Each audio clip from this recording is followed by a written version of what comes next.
بسم اللہ الرحمن الرحیم۔ السلام علیکم، آپ دیکھ رہے ہیں الف نیوز اور میں ہوں آپ کے ساتھ ماجد علی۔ شامل کرتے ہیں پاکستان اور دنیا بھر سے بریکنگ نیوز ہیڈ لائنز۔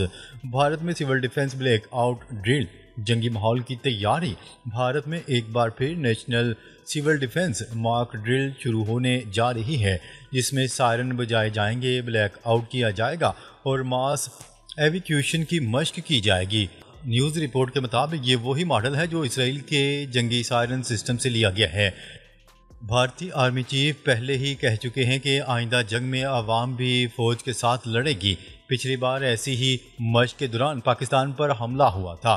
اب حالات ایک بار پھر ویسے ہی بنتے دکھائی دے رہے ہیں۔ پاکستان کا دو ٹوک انتباہ، جنگ بھارت کے اندر تک پہنچے گی۔ پاکستان نے سخت ردعمل دیتے ہوئے کہا ہے کہ اگر بھارت نے کوئی بھی شرارت کی تو جنگ صرف سرحدوں تک محدود نہیں رہے گی۔ پاکستان ایئر فورس بھارت کے اندر گہرائی تک حملے کرے گی۔ یہ بیان بھارت کی بڑھتی ہوئی جنگی تیاریاں اور بلیک آؤٹ ڈرل دیکھتے ہوئے دیا گیا ہے۔ دونوں ممالک ایٹمی طاقت رکھتے ہیں، اس لیے خطرہ پہلے سے کہیں زیادہ بڑھ چکا ہے۔ ماہرین کا کہنا ہے کہ یہ صرف لفظی جنگ نہیں بلکہ عملی تصادم کی طرف واضح اشارہ ہے۔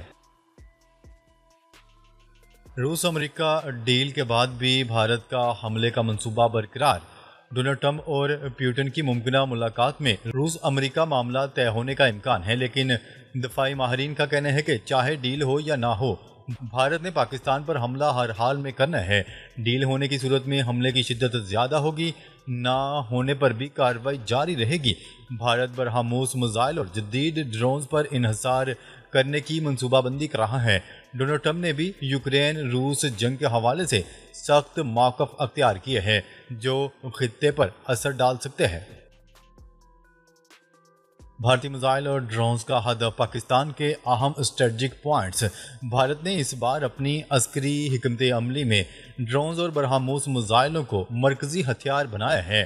اطلاعات کے مطابق اہم ہدف پہلے ہی لاک کر لیے گئے ہیں۔ پاکستانی دفاع کو کمزور سمجھتے ہوئے بھارت میزائل حملے کی شدت بڑھا سکتا ہے۔ ماہرین کا کہنا ہے کہ بھارتی منصوبے میں پاکستان کی اہم تنصیبات کو نشانہ بنانا شامل ہے۔ اس صورتحال میں کسی بھی وقت غیر اعلانیہ حملہ ہو سکتا ہے۔ بھارت نے این ایف یو پالیسی سے پیچھے ہٹنے پر غور شروع کر دیا۔ بھارت کی نو فرسٹ یوز ایٹمی پالیسی ختم کرنے کی خبریں سامنے آ رہی ہیں۔ اس کا مطلب یہ ہوگا کہ بھارت پہلے ایٹمی حملہ کرنے کا حق اپنے پاس رکھے گا۔ یہ پیش رفت خطے میں ایٹمی جنگ کے خطرات کو کئی گنا بڑھا دے گی۔ پاکستان نے واضح کر دیا ہے کہ وہ کسی بھی جارحیت کا بھرپور جواب دے گا۔ تجزیہ کاروں کے مطابق اس فیصلے سے دونوں ممالک کے درمیان ایٹمی ٹکراؤ کے امکانات بہت بڑھ جائیں گے۔ فارن پالیسی کا دعویٰ، ایران اور اسرائیل میں تباہ کن تصادم قریب۔ دنیا کے معتبر ادارے فارن پالیسی نے وارننگ جاری کرتے ہوئے کہا ہے کہ ایران اور اسرائیل کی اگلی جنگ پچھلی تمام لڑائیوں سے کہیں زیادہ خونی اور تباہ کن ہوگی۔ رپورٹ کے مطابق یہ جنگ اگست کے آخر سے دسمبر کے درمیان کسی بھی وقت شروع ہو سکتی ہے۔ امریکہ براہ راست اس جنگ میں شریک ہوگا اور لڑائی گلی کوچوں تک پہنچ جائے گی۔ ایران نے اسرائیل کو مکمل تباہ کرنے کا فیصلہ کر لیا ہے اور اپنی عسکری صلاحیتیں پہلے سے کئی گنا بڑھا لی ہیں۔ ماہرین کا کہنا ہے کہ اس بار خطے کا نقشہ بدلنے کا خطرہ حقیقی ہے۔ ایران کا خفیہ محاذ موساد کے 21,000 سے زائد ایجنٹ گرفتار۔ ایرانی حکام نے دعویٰ کیا ہے کہ 21,000 کے قریب موساد ایجنٹس کو گرفتار کر لیا گیا ہے۔ پچھلی جنگ میں اسرائیل کا منصوبہ تھا کہ ایرانی عوام کو حکومت کے خلاف کھڑا کیا جائے گا، مگر یہ مکمل طور پر ناکام ہوا۔ حتیٰ کہ سینئر کمانڈر اور سائنسدانوں کے قتل کے باوجود عوام حکومت کے ساتھ کھڑی رہی۔ ایران کے لیے سب سے بڑی کامیابی سمجھی جا رہی ہے۔ اس بار اسرائیل کے لیے ایران میں بغاوت کرانا تقریباً ناممکن ہو چکا ہے۔ اسرائیلی دفاع کے لیے امریکی میزائل ذخائر خطرے میں۔ رپورٹ کے مطابق پچھلی بار صرف 12 دن کی جنگ میں امریکہ کے 25% میزائل ختم ہو گئے تھے۔ ایران کی حکمت عملی اس بار اسرائیل کے میزائل سسٹم کو پہلے چند دنوں میں مفلوج کرنا ہے۔ اگر جنگ ایک ماہ جاری رہی تو اسرائیل کے لیے امریکی مدد بھی ناکافی ہوگی۔ اس صورتحال میں جوہری جنگ کا خطرہ کئی گنا بڑھ چکا ہے۔ ایران نے اپنے تمام فوجی وسائل دوبارہ بحال کر لیے ہیں اور بھرپور حملے کے لیے تیار ہے۔ دو محاذوں پر جنگ، اسرائیل کی نظر پاکستان اور بھارت کی کشیدگی پر۔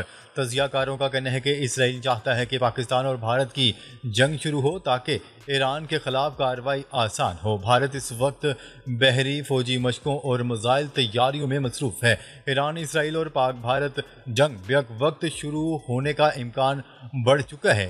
یہ دونوں طویل اور شدید جنگیں ہوں گی جن کے اثرات عالمی سطح پر محسوس ہوں گے۔ اسرائیل اس وقت ایک بڑے خطرناک پلان پر کام کر رہا ہے۔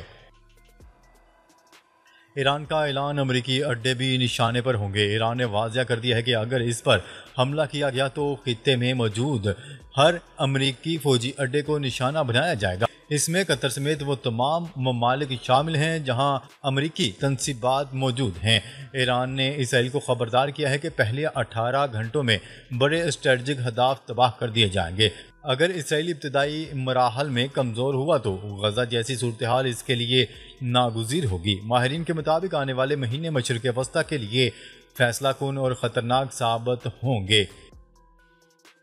ڈونلڈ ٹرمپ نے پیوٹن کے ساتھ شیڈیول ملاقات کو بگ ڈیل قرار دے دیا۔ امریکی صدر ڈونلڈ ٹرمپ نے روسی صدر ولادیمیر پوٹن کے ساتھ رواں ہفتے الاسکا میں ہونے والی ملاقات کو بگ ڈیل قرار دے دیا۔ غیر ملکی خبرساں ایجنسی کی رپورٹ کے مطابق امریکی صدر ڈونلڈ ٹرمپ نے کہا ہے کہ ولادیمیر پوٹن سے ہونے والی ملاقات کے ابتدائی 2 منٹ میں ہی معلوم ہو جائے گا کہ کوئی معاہدہ ممکن ہے یا نہیں۔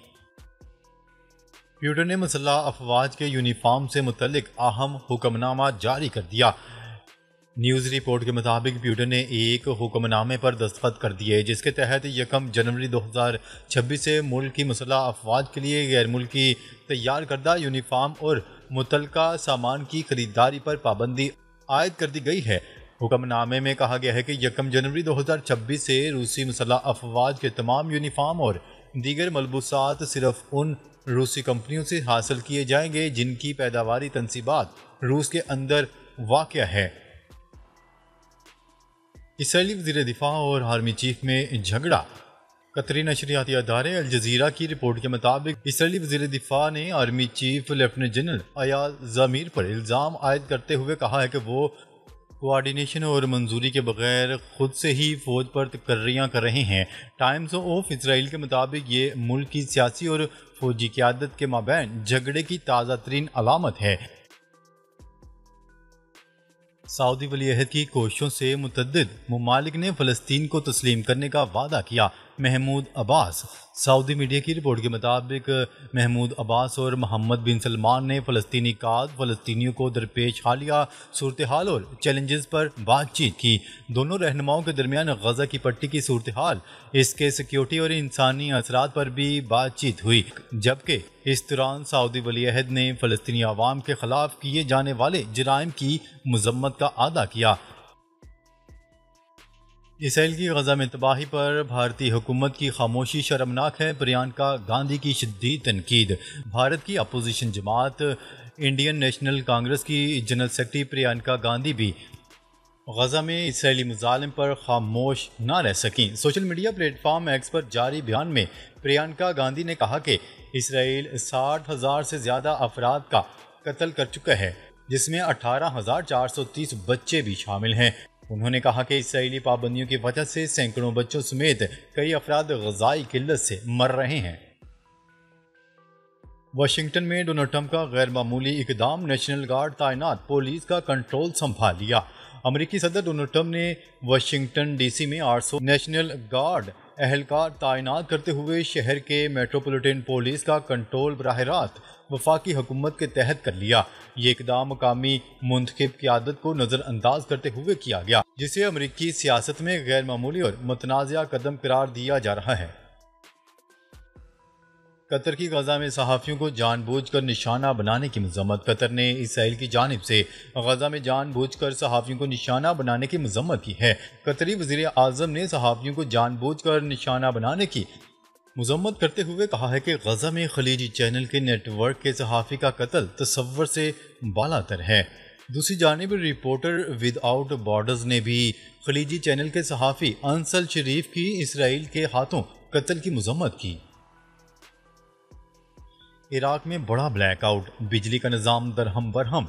عراق کے مختلف حصوں میں بجلی کا بڑا بریک ڈاؤن ہوا، کئی شہر اور دیہات تاریکی میں ڈوب گئے۔ عراق کی وزیر توانائی کے مطابق بلیک آؤٹ کی بنیادی وجہ صوبہ انبار میں واقع مرکزی پاور پلانٹ کی اچانک بندش ہے۔ فنی خرابی کے باعث پاور پلانٹ مکمل طور پر بند ہو گیا، جس کا اثر قومی گرڈ پر پڑا اور یکے بعد دیگر متعدد علاقوں میں بجلی کی فراہمی معطل ہو گئی۔ برطانوی و کینیڈین وزیر اعظم کا رابطہ، یوکرین جنگ بندی پر اتفاق۔ لندن برطانوی وزیر اعظم کیئر سٹارمر اور کینیڈین وزیر اعظم مارک کارنی کے درمیان ٹیلی فونک رابطہ ہوا، جس میں یوکرین جنگ کے تناظر میں عالمی امن و استحکام پر تبادلہ خیال کیا گیا۔ برطانوی حکومت کے مطابق دونوں رہنماؤں نے امریکی صدر ڈونلڈ ٹرمپ کی جانب سے یوکرین جنگ کے خاتمے کے لیے جاری امن کوششوں کو سراہا۔ سنتاس معاہدے پر پاکستان کا موقف عالمی عدالت میں درست ثابت۔ عالمی ثالثی عدالت نے بھارت کو حکم دیا ہے کہ وہ مغربی دریاؤں کا پانی بلا روک ٹوک پاکستان کے لیے چھوڑ دے۔ یہ فیصلہ سنتاس معاہدے کی عمومی تشریح کے حوالے سے دیا گیا، جسے عدالت نے 8 اگست کو سنایا اور اب باقاعدہ اپنی ویب سائٹ پر جاری کر دیا۔ سعودی عرب کے مختلف علاقوں میں شدید بارشوں کی پیشگوئی الرٹ جاری۔ سعودی عرب کے قومی مرکز برائے موسمیات نے سعودی عرب کے مختلف علاقوں میں شدید بارشوں کی پیشگوئی کر دی۔ سعودی عرب کے قومی مرکز برائے موسمیات نے جازان، عسیر، الاضحیٰ اور مکہ مکرمہ کے علاقوں میں تیز ہواؤں کے ساتھ ژالہ باری اور بارشوں کا امکان ہے۔ بارشیں اگلے چند دن تک جاری رہنے کی توقع ہے۔ محکمہ موسمیات نے خبردار کیا ہے کہ تیز بارشوں کی وجہ سے اچانک سیلاب کا بھی خدشہ ہے۔ ناظرین، اب تک کے لیے اتنا ہی۔ مزید خبریں لے کر بہت جلد آپ کی خدمت میں حاضر ہوں گے۔ تب تک کے لیے اپنا خیال رکھیے گا۔ اللہ نگہبان۔